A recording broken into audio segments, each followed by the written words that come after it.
Selamat pagi Bu, silakan masuk, silakan duduk. Perkenalkan Bu, nama saya Bidantia, saya bertugas pada pagi hari ini Bu ya.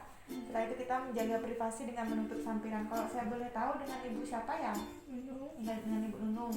Baiklah Bu, nanti di sini saya akan menjelaskan tujuan konseling Bu ya. Ini untuk memberikan pelayanan kesehatan tentang kesehatan reproduksi Bu ya. Ini kepada setiap individu dan bagi calon pasangan agar mampu menjalani proses reproduksi secara sehat Bu ya. Setelah itu saya akan menjelaskan tentang pernikahan. Ini merupakan suatu proses awal terbentuknya kehidupan keluarga dan merupakan awal dari perwujudan bentuk-bentuk kehidupan manusia. Ini juga untuk berbagi kasih sayang dalam mewujudkan suatu kehidupan bersama, untuk mewujudkan suatu keluarga atau rumah tangga yang bahagia, rukun dan kekal Bu ya. Setelah itu menjelaskan hak tentang reproduksi dan seksual. Ini merupakan hak yang tergolong dalam bentuk hak asasi manusia yang dimana diatur oleh perangkat yang berhubungan dengan seksualitas. Hak ini yang harus dijaga dan dihormati bersama oleh setiap manusia. Setiap laki-laki maupun perempuan memiliki hak untuk menentukan keputusan dengan bebas dan bertanggung jawab mengenai beberapa hal seperti jumlah anak, jarak antara anak, serta waktu penentuan kelahiran seorang anak dan akan melahirkan anak secara sehat. Setelah itu tentang persiapan pernikahan. Ini ada persiapan fisik, persiapan gizi, screening imunisasi TT, dan menjaga kesehatan organ reproduksi Bu ya. Yang pertama ada pemeriksaan fisik. Ini adalah keadaan siap yang tercermin pada diri seseorang. Siap secara fisik artinya seseorang ini sudah matang memperkembangkan anggota tubuhnya. Setelah itu ada persiapan gizi. Ini perlu dilakukan sebelum menikah. Ini berkaitan dengan persiapan sebelum kehamilan dan juga berkaitan dengan persiapan kehamilan. Persiapan gizi ini meliputi penentuan status gizi dan pemilihan gizi yang seimbang ya. Setelah itu ada screening imunisasi TT. Ini untuk melindungi ibu dan bayi dari penyakit tetanus Bu ya. Sebelum dilakukan pemberian imunisasi TT ini akan dilakukan screening imunisasi TT terlebih dahulu. Apakah sudah mendapatkan imunisasi 5 kali atau belum ya? Jika belum mendapatkan imunisasi 5 kali maka harus dilakukan imunisasi TT. Setelah itu ada menjaga kesehatan organ reproduksi. Ini diusahakan organ kemaluan dalam kondisi yang kering setelah BAB atau BAK. Menggunakan tisu atau handuk yang kering Bu ya, ini bisa untuk menghindari jamur. Setelah itu memakai celana dalam yang longgar dan tidak ketat ya, dan berbahan katun. Setelah itu pakaian dalam diganti minimal 2 kali dalam sehari. Setelah itu membersihkan dari arah depan ke arah belakang agar kuman yang terdapat di anak tidak masuk ke dalam organ reproduksi. Setelah itu ada tindakan kekerasan yang mengganggu pernikahan. Ini kekerasan dalam rumah tangga ini atau perbuatan terhadap seseorang, terutama perempuan, yang berakibat timbulnya kesengsaraan atau penderitaan secara fisik, seksual, fisiologis atau pengantaran rumah tangga ya, termasuk ancaman untuk melakukan perbuatan atau pemaksaan. Setelah itu ada tentang kesehatan gender dalam rumah tangga. Ini kesehatan gender dalam rumah tangga ini menjadi tuntutan bukan hanya terkait dengan kesetaraan kedudukan suami istri yang menjadikan suami memiliki peran yang setara dalam pengambilan keputusan atau perencanaan keluarga ke depannya. Setelah itu ada organ-organ reproduksi dan reproduksi perempuan dan laki-laki. Perbedaannya kalau perempuan itu memiliki organnya ada vagina, serviks, saluran telur, ada indung telur dan rahim. Setelah itu pada organ reproduksi pada laki-laki ini ada penis, skrotum, testis, epididymis, saluran uretra, vesikula seminalis, ada kelenjar prostat dan kelenjar chopper. Sistem kekebalan pada pria ini berfungsi untuk memproduksi dan menyimpan serta menghantarkan sperma untuk dibuahi oleh sel telur. Sedangkan reproduksi pada wanita ini berfungsi untuk memproduksi sel telur dan menyediakan tempat untuk janin selama kehamilan Bu ya. Setelah itu ada menjaga kesehatan jiwa dan harmonisasi pasangan suami istri. Ini dimana kondisi individu dapat berkembang secara fisik dan mental, spiritual dan sosial sehingga bisa menyadari kemampuan dirinya sendiri. Setelah itu bisa mengatasi tekanan dan mampu memberikan kontribusi untuk pasangan. Ciri-ciri seseorang memiliki jiwa sehat itu yang pertama, ini perasaannya sehat dan bahagia ya. Setelah itu ada merasa nyaman berinteraksi dengan orang lain. Setelah itu mampu menghadapi tantangan hidup, itu menyadari kemampuan dirinya. Setelah itu dapat menerima orang lain apa adanya. Setelah itu mampu memenuhi kehidupan hidupnya. Setelah itu mempunyai sikap yang positif terhadap dirinya dan orang lain. Setelah itu tentang kehamilan, ini ada metode kontrasepsi untuk menunda kehamilan. Setelah itu ada proses kehamilan, ada tanda-tanda kehamilan, memeriksakan kehamilan, menjaga kehamilan dan menu selama kehamilan Bu ya. Saya akan jelaskan satu-satu. Yang pertama ada metode kontrasepsi untuk menunda kehamilan. Ini ada seperti KB suntik, KB pil, implan, KB IUD, dan pil KB serta kondom. Setelah itu proses kehamilan ini yang pertama ada terjadinya pembuahan, yaitu pembentukan zigot atau janin. Yaitu ada hormon kehamilan dari trimester 1 sampai trimester 3, dan persiapan persalinan, dan itu setelah itu melahirkan.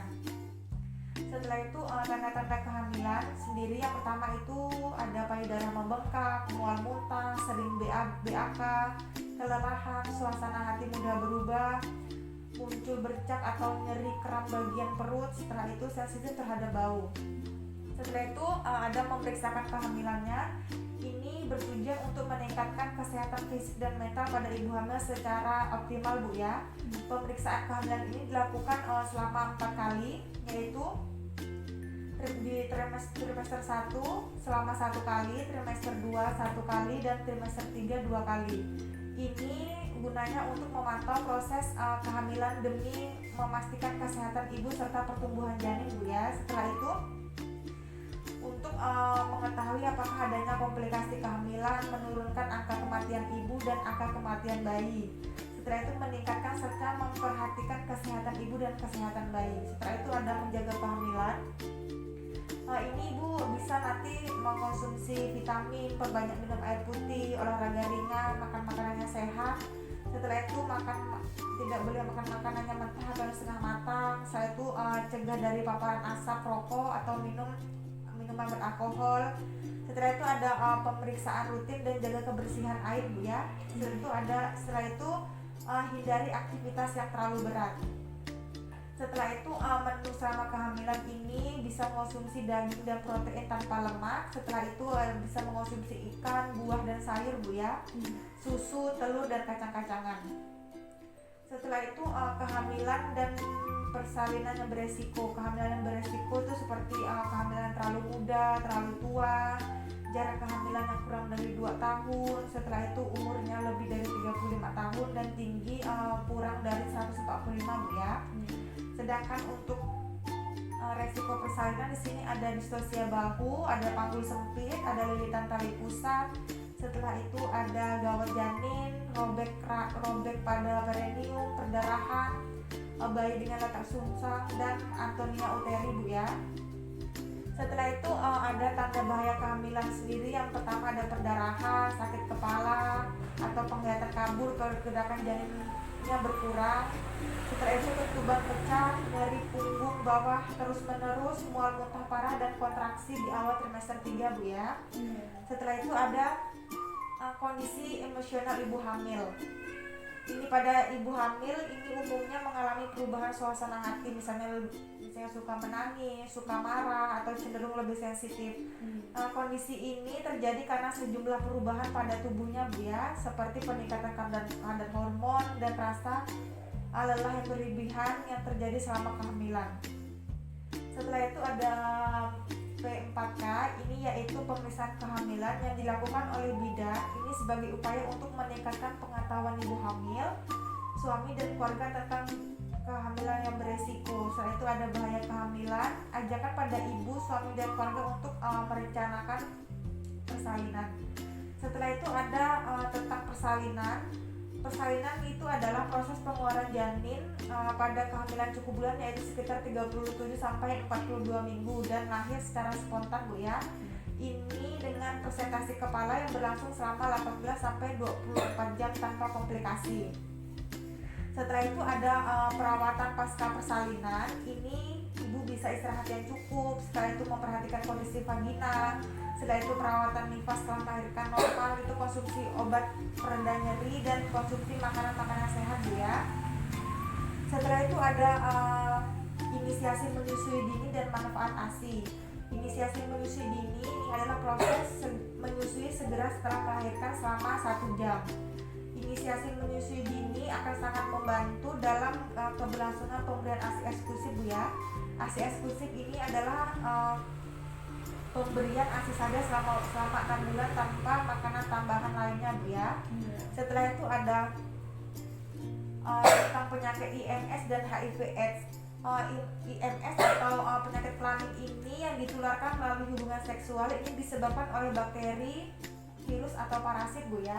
Setelah itu HIV ini adalah sejenis virus yang menginfeksi sel darah putih yang menyebabkan turunnya kekebalan tubuh. Sedangkan AIDS adalah sekumpulan gejala yang timbul karena turunnya kekebalan tubuh itu sendiri yang disebabkan oleh virus HIV.